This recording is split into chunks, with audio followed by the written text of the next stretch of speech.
உலகமெங்கும் இருக்கும் நமது ஆன்மீகம் ப்ளஸ் நேயர்கள் அனைவருக்கும் ஜோதிட குருஜியின் இனிய வணக்கங்கள். இந்த அருமையான காணொளியில் நம்ம பார்க்க போகிறது சூரிய பகவானின் அற்புதமான பெயர்ச்சி, அதாவது நகர்வு. இதுவரைக்கும் அவர் கும்பராசியில் ஜெகஜோதியாக இருந்தார். இப்போ அடுத்தது மீன ராசிக்கு வரப்போகிறார். மீன ராசியில் ஆல்ரெடி அங்கே சனீஸ்வர பகவான் இருக்கார். சனீஸ்வர பகவானோட இந்த சூரிய பகவான் சேர்றார். ஆக்சுவலாக பார்த்தீங்கன்னா சூரிய பகவானும் சனீஸ்வர பகவானும் சேரப்படாது. அதுக்காக நம்ம என்ன பண்ண முடியும்? எதுவுமே பண்ண முடியாது. அப்போ நம்ம தான் கொஞ்சம் கேர்ஃபுல்லாக இருக்கணும், அவ்வளோதான். அது கூட சில நாட்கள் தான் அந்த மாதிரி இருக்கும் வைப்ரேஷன், மற்றபடி பெரிய அளவில் இருக்காது. அந்த வகையில் மீனராசிக்கு வரக்கூடிய சூரிய பகவான் குருவோட வீட்டுக்கு தான் வரார். அதனால் பரஸ்பரம் நண்பர்கள், ஒரு நல்ல பாக்கியம் கண்டிப்பாக கிடைக்கும். ஏன்னா இந்த சூரிய பகவான் பித்ருக்காரகன். ஆக்சுவலாக எல்லா கிரகங்களும் சூரிய பகவானோட ஒளியை வாங்கின்னு தான் சஞ்சாரம் பண்ணிட்டுருக்கு, ராகு கேது தவிர. அந்த வகையில் மீனராசியில் சஞ்சாரம் பண்ணக்கூடிய இந்த சூரிய பகவான் ஒவ்வொரு ராசிக்கும் என்னென்ன பலாபலன்களை கொடுக்க போகிறார் அப்படிங்கிறத பற்றி நம்ம இப்போ தெளிவாக பார்ப்போம். இந்த பதிவுக்கு போகிறதுக்கு முன்னாடி சப்ஸ்கிரைப் பண்ண அனைத்து இணைய நெஞ்சங்களுக்கும் எங்களது நன்றிகள், வாழ்த்துக்கள், ஆசீர்வாதங்கள். சப்ஸ்கிரைப் பண்ணிக்கலையா? சப்ஸ்கிரைப் பண்ணிக்கோங்க. அதே மாதிரி சுய ஜாதகம், உங்களோட ஜாதகம் பார்க்கணுன்னா கீழே நம்பர் கொடுத்துருக்காங்க, அதில் நீங்கள் கான்டாக்ட் பண்ணுங்கள் வாட்ஸ்அப்பில். ஆக இந்த சூரிய பகவான் மீனராசியில் ஒரு மாத காலம் சஞ்சரிக்கும் நேரம் ஒவ்வொரு ராசிக்கும் என்னென்ன பலாபலன்கள், இப்போ இந்த பதிவுக்கு போகலாமா? அன்பான விருச்சிக ராசி நேயர்களே, இந்த அருமையான காணொளியில் நம்ம பார்க்க போகிறது சூரிய பகவானின் அற்புதமான ஒரு பெயர்ச்சி. இந்த சூரிய பகவான் உங்களுக்கு ஜீவனாதிபதி. அதனால தான் எல்லா விருச்சிகராசி நேயர்களுக்கும் ஒவ்வொரு பதிவு சூரிய பகவான் பேச்சும் போதெல்லாம் சொல்லுவேன், என்னென்ன சூரிய வழிபாடு தினந்தோறும் பண்ணுங்க. ஏன்னா இந்த ஜீவன் நல்லபடியாக இருக்கிறதுக்கு ஜீவனம் அவசியம். இப்போ 30 நாள் நீங்கள் வேலை செய்கிறீர்கள், சம்பளம் வந்தால் தானே கரெக்டாக, அப்போ தான் இந்த ஜீவனம் விருத்தி அடையும். அப்போ உங்களுக்கு சூரிய பகவான் ஜீவனாதிபதி. ஜீவனாதிபதி இதுவரைக்கும் எங்கே இருந்தாருன்னா உங்களோட சுகஸ்தானம் அப்படிங்கிற 4ஆம் பாவத்தில் ராகுவுடன் இணைந்து குருவின் பார்வை பெற்று சஞ்சாரம் பண்ணியிருந்தார். உடல் ஆரோக்கியம் பரவாயில்லைங்கிற மாதிரி இருந்தது. ஏன்னா குருவோட பார்வை, குரு எங்கே பார்த்தாலுமே சுப பார்வை. குரு பார்க்க கோடி நன்மை. இப்போ குரு பார்த்தாருங்கிறதுனாலே சூரியனோட நல்ல ஒரு இது நல்லபடியாக கிடைச்சிது உங்களுக்கு. அதேமாரி நிறைய பேருக்கு சொத்து சேர்க்கையும் பரவாயில்லைங்கிற மாதிரி வந்தது. வீடு, மனை, வாகனம் இதெல்லாம் வாங்க போட்ட திட்டமெல்லாம் உங்களுக்கு வெற்றியை கொடுத்தது. உறவினர்கள் ஆதரவாக இருந்தார்கள், அதெல்லாம் பெரிய பாக்கியம். அந்த வகையில் இப்போ இந்த சூரிய பகவான் சுகஸ்தானத்தை விட்டு விலகி பஞ்சமஸ்தானம் அப்படிங்கிற 5ஆம் பாவத்திற்கு சனீஸ்வர பகவானோட சேர்றார். சனி பகவானோட சேர்றார் 5ஆம் பாவத்தில். சனி பகவான் வந்தோடனே பூர்வ புண்ணியஸ்தானத்தில் சனி பகவான் வந்தாலே ரைட்டு. ஏன்னா அர்த்தாஷ்டமம் முடிஞ்சுடுத்துனாலே கொஞ்சம் டென்ஷன் குறைஞ்சதுன்னு தான் சொல்லலாம்.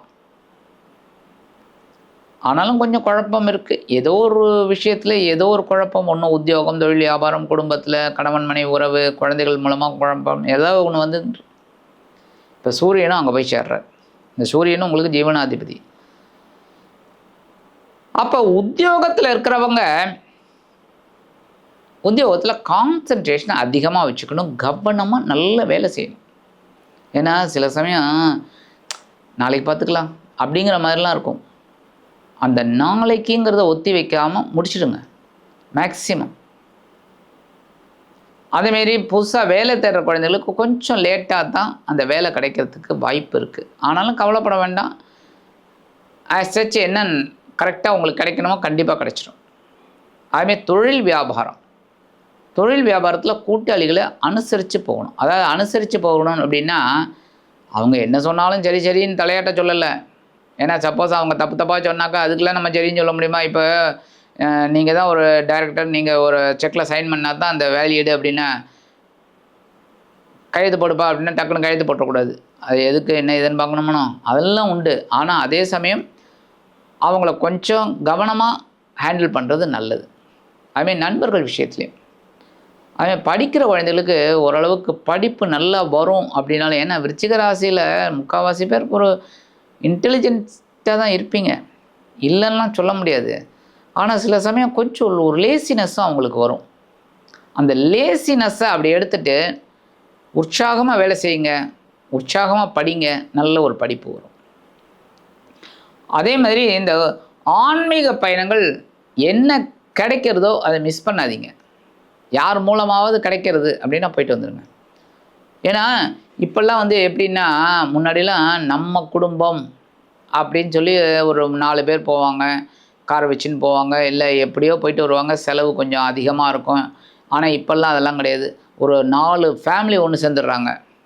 என்ன, ஒரு 4 ஃபேமிலி ஒன்று சேர்ந்துட்டு ஒரு பெரிய வேன் எடுத்துக்கிட்டு எல்லோரும் போயிட்டு வராங்க, சாமி கும்பிட்டு வராங்க. அப்போ அந்த ஷேரிங் இருக்குது பாருங்கள், அப்போ உங்களுக்கு அமௌண்ட்டும் குறையும், நிறையா கோவில் பார்த்துட்டு வரலாம். அப்போ இந்த ஆன்மீக பயணங்கள் அற்புதமாக இருக்கும். அதனால் கோவிலுக்கு போயிட்டு வாங்க. இந்த மாதிரி புனித யாத்திரை ஏதாவது கிடச்சிதுன்னா டக்குன்னு அதை இது பண்ணிக்கோங்க, அவைல் பண்ணிக்கோங்க, அது உங்களுக்கு நல்லது. அதுமாரி கோவில் கும்பாபிஷேகம், ஏதாவது ஒரு கோவிலுக்கு நிதி கொடுக்கறது, டொனேஷன், அதெல்லாம் தாராளமாக பண்ணுங்கள், அது பெரிய பாக்கியம். அதுமாரி இந்த நைவேத்திய பிரசாதம், அதுக்கு ஏதாவது ஹெல்ப் பண்ணுங்கள்.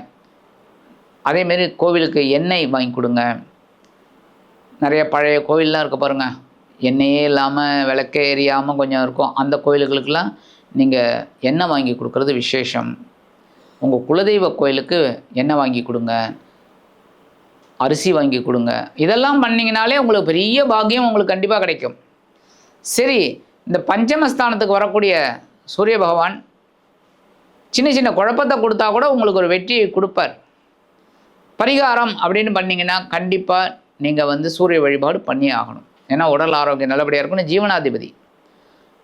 அதே சமயம் நீங்கள் வந்து சிவபெருமான் கோயிலுக்கு பிரதோஷத்தன்னைக்கு ஏதாவது ஒரு திரவியம், பால், பழம், இல்லைன்னா அந்த பன்னீர், ஏதாவது ஒன்று, விபூதி, அபிஷேகத்துக்கு, ஆராதனைக்கு, பூ அலங்காரத்துக்கு, இதெல்லாம் ஏதாவது ஒரு இது பண்ணுறது, கைங்கரியம் பண்ணுறது ரொம்ப விசேஷம். ஆக இந்த சின்ன பரிகாரம் நீங்கள் பண்ணிங்கனாலே உங்களது ஜீவனாதிபதி சூரிய பகவான் உங்களது பஞ்சமஸ்தானத்தில் அமர்ந்து சனீஸ்வர பகவான் இணைந்தாலும் அதி அற்புதமான ஒரு முன்னேற்றத்தை கண்டிப்பாக கொடுப்பார் என்று கூறி விடைபெறுகிறேன். நன்றி, வணக்கம். மீண்டும் ஒரு அருமையான காணொளியில் உங்களை அற்புதமாக சந்திக்கிறேன். வாழ்த்துக்கள். வாழ்க வளமுடன்.